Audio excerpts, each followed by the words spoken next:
New interesting exciting video में आप सभी लोगों का स्वागत है। मेरा नाम है सुधीर और इस पर्टिकुलर वीडियो में हम बात करेंगे Nifty and bank Nifty option chain के बारे में। उसको समझने की कोशिश करेंगे, अंडरस्टैंड करेंगे कि कल की एक्सपायरी किस लेवल पे हो सकती है और यहाँ पे कल क्या एक जैकपॉट एक्सपायरी बनेगी। इस चीज़ को हम समझने की कोशिश करेंगे। तो जल्दी से इस वीडियो को स्टार्ट करते हैं। दोस्तों, मैं आ गया हूँ ऑप्शन चेन डाटा पे और समझेंगे यहाँ पे कि निफ्टी का ऑप्शन चेन डाटा कैसा बन रहा है और साथ ही साथ अंडरस्टैंड करने की कोशिश करेंगे कि हमारा मार्केट कंटिन्यूसली पिछले 2 दिन से डे हाई पे जाके बंद हो रहा है। तो क्या यहाँ पे ये जो गिरावट आई थी 2 दिन की, वो गिरावट का बॉटम बन चुका है और यहाँ से मार्केट दोबारा से रैली करने के लिए तैयार हो रहा है, या फिर यहाँ से दोबारा से सेलिंग आएगी। इस चीज़ को हम समझने की कोशिश करेंगे। साथ ही साथ अंडरस्टैंड करने की कोशिश करेंगे कि कल मंथली एक्सपायरी है और मंथली एक्सपायरी पे मार्केट किस साइड मूवमेंट कर सकता है। इस चीज़ को भी हम समझने की कोशिश करेंगे। ठीक है, तो सबसे पहले बात कर लेते हैं मार्केट एट 11 के वीडियो की। मार्केट एट 11 के वीडियो में मैंने आपको क्लियरली समझाया था, कल भी मैंने आपको एक इंपॉर्टेंट पॉइंट बताया था कि अगर मार्केट गैप डाउन खुलता है अराउंड आपका 17,500 के करीब आता है, तो वहाँ पे आप एक बार बाय करके काम कर सकते हो। क्यों? क्योंकि कल भी यहीं से इसी लेवल पे एक ब्रेकआउट हुआ था। ये आप देख रहे हो कि यहाँ पे ये एक डब्ल्यू पैटर्न बना था और फिर उसका ये ब्रेकआउट हुआ था। तो एग्जैक्टली आज भी इसने इसी लेवल पे ही सपोर्ट लेके आपको ऑलमोस्ट पूरी रिकवरी दिखाई, फिर दोबारा रिट्रेसमेंट आया, नीचे गया, फिर ये ऊपर से डे हाई पे जाके बंद हुआ। यानी हमारा मार्केट कंटिन्यूसली स्ट्रेंथ दिखा रहा है अदर मार्केट के कंपैरिजन में देखा जाए, यूएस और यूरोपियन मार्केट में, क्योंकि हमारे यहाँ प्रॉब्लम कम है, बाहर की कंट्रीज़ में ज़्यादा प्रॉब्लम है। वो प्रॉब्लम जो फेस कर रहे हैं उसकी वजह से हम क्या है कि हम बढ़ नहीं पा रहे हैं बट गिर नहीं रहे हैं, ये अच्छी बात है। और दूसरी चीज़ है, अगर आप DIS FIS फिगर देखोगे तो कोई भी इंस्टीट्यूशनल सेलिंग नहीं आ रही है जो कि मार्केट को नीचे ड्रैग करे। जो भी थोड़ी बहुत सेलिंग आ रही है वो यहाँ पे लोकल ट्रेडर्स के थ्रू ही आ रही है और वो इतनी ज़्यादा नहीं है कि मार्केट को नीचे ड्रैग किया जा सके। ठीक है ना? तो ये चीज़ आप क्लियरली समझ लीजिए कि हमारा मार्केट कहीं ना कहीं सपोर्ट लेने की कोशिश कर रहा है। अब अगर आप थोड़ा सा और अंडरस्टैंड करोगे तो यहाँ पे आप देखो, कल का लो आपका ये था, आज का लो आपका ये है। ठीक है, उसके बाद मार्केट ने दोबारा रिट्रेस किया, लो कितना बना ये। अल्टीमेटली क्या है कि ये पर्टिकुलर एरिया आपके लिए एक ब्रेकआउट एरिया बन गया है और अगर ये ब्रेकआउट आता है तो 100 से 150 पॉइंट का मूवमेंट निफ्टी के अंदर बन सकता है। ठीक है, अब वो चीज़ कैसे बनेगा इस चीज़ को हम समझते हैं। तो सबसे पहले ऑप्शन चेन डाटा को देखते हैं। ऑप्शन चेन डाटा को यहाँ पे देखें तो यहाँ पे देखो, निफ्टी ने क्लोजिंग दी है 17,600 के ऊपर। कल ऊपर की क्लोजिंग नहीं आई थी बट आज ऊपर की क्लोजिंग आई है। तो यहाँ पे आप देखो 17,600 की जो पुट है वहाँ पे 67 लाख का ओपन इंटरेस्ट खड़ा हुआ है, कॉल पे 85 लाख का ओपन इंटरेस्ट खड़ा हुआ है। 17,700 की जो कॉल है वहाँ पे करीब 76 लाख का ओपन इंटरेस्ट है और पुट पे करीब 16 लाख का ओपन इंटरेस्ट दिख रहा है। 17,500 आपके लिए इंपॉर्टेंट सपोर्ट, 90 लाख का ओपन इंटरेस्ट खड़ा हुआ है और कॉल साइड पे सिर्फ 30 लाख का। यानी किसी भी रीज़न से अगर हम 17,500 के नीचे गए तो 17,350 भी आपको दिखा देगा निफ्टी। ये चीज़ आप क्लियरली समझ लीजिएगा, 17,500 के नीचे अगर हम ट्रेड करना स्टार्ट करें, क्योंकि फिर लॉन्ग अनवाइंडिंग का प्रेशर ही मार्केट नीचे ले जा सकता है। और कॉल साइड पे शॉर्ट कवरिंग कब होगी? जब हम 17,700 के ऊपर ट्रेड करना स्टार्ट कर देंगे। इवन 17,630 640 के ऊपर भी निकलते हैं तो अभी यहाँ पे शॉर्ट कवरिंग थोड़ी बहुत मदद करती रहेगी मार्केट की।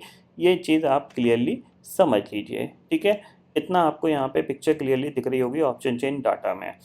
अब चलते हैं चार्ट पे और चार्ट को अंडरस्टैंड करते हैं। ठीक है, तो चार्ट पे आप देखो, यहाँ पे 15 मिनट का टाइम फ्रेम है। अब मैंने आपको क्या बताया था कि अगर मार्केट को नीचे आना है, ये आपका क्या हुआ, ये फॉल आया। ठीक है, और ये आपका पुल बैक था। ठीक है, उसके बाद ये दोबारा नीचे आया है, फिर ये ऊपर गया, फिर नीचे, फिर ऊपर। अल्टीमेटली क्या हो रहा है, आपकी रिकवरी कंटिन्यू हो रही है, धीरे धीरे धीरे धीरे धीरे रिकवरी आपकी कंटिन्यू हो रही है। तो इस चीज़ को आप क्लियरली समझिए कि यहाँ पे आपके लिए जो बैंक निफ्टी है वो थोड़ा सा पॉजिटिव चल रहा है। ठीक है, इसको बाद में देखेंगे हम, सबसे पहले निफ्टी को देख लेते हैं। तो निफ्टी का चार्ट ये रहा, हाँ बैंक निफ्टी का चार्ट, तो निफ्टी का चार्ट ये रहा। निफ्टी को हम पहले देखते हैं। देखो 15 मिनट टाइम फ्रेम है। अब कल के लिए आप इस लेवल को मार्क करके रखो। ठीक है, अगर हम इसके ऊपर निकलना स्टार्ट करते हैं तो आप एक बार बाय करके काम कर सकते हो। आपका जो टारगेट होना चाहिए अराउंड 17,730 तक का टारगेट होना चाहिए, ये जो लेवल है बेसिकली, या आप 17,700 तक के टारगेट के लिए एक बार यहाँ पे प्ले कर सकते हो अगर हम 630 के ऊपर ट्रेड करते हैं, यानी 70 पॉइंट का ये मूवमेंट आपको देखने को मिल सकता है। और अगर यहाँ पे मान लीजिए ग्लोबल मार्केट जैसे कि बहुत ज़्यादा गिर गए हैं और उनमें कोई बाउंस आ जाता है या फिर वो पॉजिटिव कामकाज करते रहते हैं और मार्केट हमारा क्या है पॉजिटिव प्राइस एक्शन बनाता है, तो फिर आपको 17,800 तक के टारगेट मिल सकते हैं। ठीक है, इतना आपको क्लियरली समझ में आ गया होगा। बट अच्छी चीज़ क्या होगी, अच्छी चीज़ ये होगी कि ये इसी चैनल के अंदर खुल के ये ब्रेकआउट दे। ठीक है ना, जिस चैनल में इसने आज कंसोलिडेशन किया है इसी चैनल में खुल के ये ब्रेकआउट दे, तो हम यहाँ पे एक्सपेक्ट करेंगे कि 17,700 तक जा सकता है। ठीक है, अगर ये गैप अप खुल जाता है 17,700 के करीब भी खुल जाता है, तो फिर आपको प्राइस एक्शन देखना पड़ेगा कि किस तरीके का बन रहा है, ऊपर सस्टेन कर पा रहा है या नहीं कर पा रहा है। वो सारी चीज़ें यहाँ पे लागू हो जाएंगी, फिर आपको प्राइस एक्शन के हिसाब से ही ट्रेड करना पड़ेगा।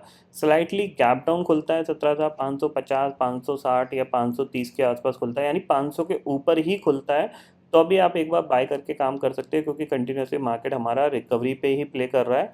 17,500 के नीचे अगर ट्रेड करना स्टार्ट करता है, लेटर सपोज 17,480 के नीचे चला जाता है, तो ही आप शॉर्ट करोगे, अदरवाइज स्लाइटली गैप डाउन भी आपके लिए एक बाइंग अपॉर्चुनिटी होगी। ठीक है, 17,630 के ऊपर निकलता है तो भी आपकी एक बाइंग अपॉर्चुनिटी यहाँ पे निफ्टी के अंदर होगी। ये चीज़ आप क्लियरली यहाँ पे समझ लीजिए। ठीक है, बात कर लेते हैं बैंक निफ्टी की। तो देखो बैंक निफ्टी मैंने आपको कंटिन्यूसली बता रहा हूँ कि बैंक निफ्टी क्या है, काफ़ी ज़्यादा स्ट्रॉन्ग है। बैंक निफ्टी कंटिन्यूसली रिकवरी दिखा रहा है और बैंक निफ्टी ने अपने ब्रेकआउट लेवल को सक्सेसफुली होल्ड करने की कोशिश करी है। अब ब्रेकआउट लेवल क्या था, ये आपका एक ब्रेकआउट लेवल था। ठीक है ना, यहाँ पे आप देख रहे हो, यहाँ पे इसने रेजिस्टेंस फेस किया था, फिर नीचे आ गया था, यहीं पे इसने अपना टाइम पास किया, एक कंसोलिडेशन किया, उसके बाद इसने क्या किया है, ब्रेकआउट दिखाया है। ठीक है, ब्रेकआउट दिखाया था, तो ये ब्रेकआउट क्या हुआ, रीड टेस्ट हुआ है यहाँ पे, और उसके बाद दोबारा से ये मूव करना स्टार्ट कर गया है। अब देख रहे हो ये ऊपर गया, इसने रीड टेस्ट किया और फिर ये ऊपर मूव कर रहा है। अब एक चीज़ ध्यान रखना, जब भी ये हाई निकलेगा ना, यहाँ से 1000 पॉइंट बैंक निफ्टी आपको ऊपर दिखाई देगा। ये चीज़ आप क्लियरली समझ लीजिए, क्योंकि फिर क्या है कि अभी तक इसने जो एक स्ट्रेंथ थी और जो प्राइस एक्शन था वो अभी भी स्टिल होल्ड करके रखा है, क्योंकि आप देख रहे हो कंटिन्यूसली ये हायर हाई हायर लो का ही फॉर्मेशन बना रहा है। तो आप एक चीज़ ध्यान रखो कि ऊपर अगर ये इस हाई के ऊपर निकलता है जो कि 39,700 का है, तो इसके अंदर एक बड़ी रैली बन सकती है 1500 से 2000 पॉइंट की।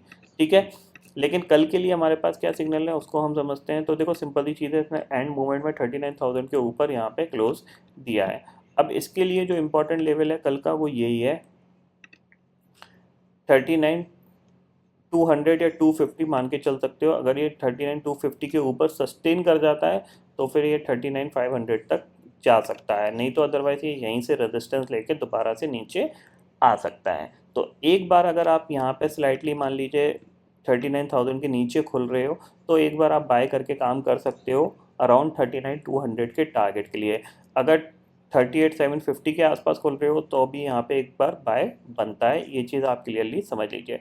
38,500 के अगर ऊपर ही खुल रहे हो आप, तो एक बार आप बाय करके काम कर सकते हो यहाँ पे, ये चीज़ आप समझ लीजिए, क्योंकि एक यहाँ पे कंटिन्यूसली रिकवरी है, तो दोबारा से यहाँ पे कंटिन्यूसली रिकवरी एक्सटेंड हो सकती है, तो मार्केट रिकवरी पे ज़्यादा फोकस करेगा। ठीक है, तो आप अगर स्लाइटली नेगेटिव आ रहे हो या फिर 38,750 तक आप गिर रहे हो किसी भी रीज़न पे इंट्राडे पे, तो वहाँ पे आपका बाय बनेगा। सेल मैं बोल नहीं रहा हूँ, क्योंकि सेल के लिए आपके पास लेवल है 38,500, इसके नीचे ट्रेड करना स्टार्ट करेगा तभी हम सेल करेंगे, अदरवाइज़ यहाँ पे कोई सेलिंग नहीं करेंगे। ढूंढेंगे तो बाइंग की अपॉर्चुनिटी ढूंढेंगे, नहीं तो कुछ नहीं करेंगे। जैसा कि आज का दिन था, अगर साइडवेज जाएगा तो मैं मार्केट एट 11 में आपको बता दूंगा, अगर ऊपर की साइड मूवमेंट करने की कोशिश करेगा तो अभी मैं आपको यहाँ पे बता दूंगा। बट आप थोड़ा सा फोकस पॉजिटिव साइड पे ही रखिएगा, क्योंकि हमारा मार्केट स्ट्रेंथ दिखा रहा है। ठीक है, इतना आपको समझ में आ गया। एक बार ग्लोबल मार्केट देख लेते हैं। तो ग्लोबल मार्केट में अगर आप देखोगे तो इंडेक्स फ्यूचर्स में जाते हैं, फ्लैट कामकाज कर रहे हैं आपके ज़्यादातर फ्यूचर्स। अब आप एक चीज़ देखो, ये भी इसका भी ये ऑलमोस्ट एक ब्रेकआउट लेवल था जिसके आसपास ये होल्ड करने की कोशिश कर रहा है। यहाँ से ये एक ब्रेकआउट हुआ, ठीक है, और अब ये इसी लेवल पे आया। अब जाहिर सी बात है, या तो ये यहाँ से ये पुल बैक करके नीचे गिर जाएगा, या फिर ये दोबारा से धीरे धीरे धीरे धीरे ऊपर मूव करना स्टार्ट करेगा। इसका मतलब क्या है, हर एक किसी भी कंडीशन में यहाँ पे क्या है कि एक दो ग्रीन कैंडल बन सकती हैं। जैसे कि आज का दिन है, आज हो सकता है मार्केट होल्ड कर जाए, क्योंकि कल भी थोड़ा सा हॉल्ट करता हुआ दिखाई दिया था। अगर आज हॉल्ट कर जाता है या फिर बाउंस बैक दिखा देता है तो हमारे मार्केट के लिए और ज़्यादा पॉजिटिव है। अगर ग्लोबल मार्केट की सेलिंग यहाँ पे रुक जाती है, अगर ये यहाँ पे रुक भी गई तो भी हम ऊपर की तरफ मूव कर जाएंगे, क्योंकि हमारे क्या है, स्ट्रेंथ काफ़ी अच्छी है। दूसरी चीज़ यहाँ पे अगर आप देखोगे तो यहाँ पे मैं आपको दिखाऊं, FIDI डाटा आप देखोगे तो ये देखो लास्ट 2 दिन आप फ्राइडे से गिरे थे, तो फ्राइडे भी यहाँ पे FIS का बाइंग फिगर आया, ठीक है। उसके बाद आप देख रहे हो कि ये सिर्फ 450 रुपये की सेलिंग, 450 करोड़ की सेलिंग हुई। फिर कल के ट्रेडिंग सेशन में आपका बाइंग फिगर आया है, DIIs कुछ बेच नहीं रहे हैं। तो इसका मतलब क्या है कि इंस्टीट्यूशनल जिनके पास बड़ा फंड होता है वो कंटिन्यूसली सेलिंग नहीं कर रहे हैं। ये जो सेलिंग थी वो टेम्पररी थी, क्योंकि नीचे से काफ़ी अच्छा इंडेक्स ऊपर आपका 12-13% आ गया था। तो जिनको प्रॉफिट बुक करना था, स्टॉक्स तो 40-50% भाग गए थे, उन्होंने अपनी 18,000 पे एक अच्छी खासी प्रॉफिट बुकिंग करी है। अब उनकी प्रॉफिट बुकिंग जैसी ख़त्म होती हुई दिखाई दे रही है, मार्केट धीरे धीरे ऊपर से मूव करना स्टार्ट कर गया है, ठीक है। तो अभी भी आप थोड़े से पॉजिटिव ही बिहेव करोगे, ये चीज़ समझ लीजिए। नेगेटिव आप जब ही होगे जब आप इस लो के नीचे ट्रेड करोगे, जो लो यहाँ पे बना था 17,350 के नीचे निफ्टी अगर क्लोज हो जाए, आप नेगेटिव हो चुके हो, ध्यान रखना। सेम चीज़ बैंक निफ्टी 38,000 के नीचे क्लोज हो जाए, आप नेगेटिव हो चुके हो, ये चीज़ ध्यान रखना। जब तक इस लेवल के ऊपर ट्रेड कर रहे हो तब तक यहाँ पे कोई टेंशन वाली बात नहीं है, ठीक है। तो आई होप दोस्तों ये पर्टिकुलर डाटा आपको समझ में आ गया होगा। दोस्तों फिलहाल इस वीडियो में इतना ही है। आई होप ये वीडियो आपको पसंद आएगा। वीडियो पसंद आता है तो लाइक और शेयर जरूर करिएगा, और चैनल को जो सब्सक्राइब कर लीजिए, क्योंकि मैं सुधीर लेके आता रहूँगा हर दिन आपके लिए नए नए वीडियो। इसी के साथ शुक्रिया दोस्तों, जय हिंद।